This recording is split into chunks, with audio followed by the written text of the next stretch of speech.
Stock number 21363, a 2020 Mercedes Sprinter van front clip. Got a few issues, but not bad at all.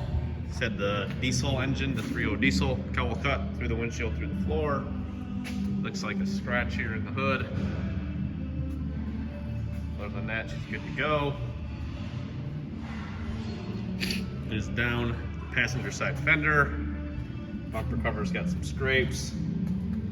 Looks like it had a park assist sensor here. Check out your headlight. Headlight tabs are good here on the passenger side. At the front, was had surround view camera. Bumper cover's just got a few minor blemishes. Missing the tow hook cover.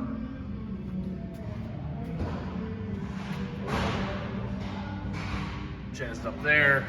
The grill is good. Looks like the fan shroud will need to be replaced. That was damaged.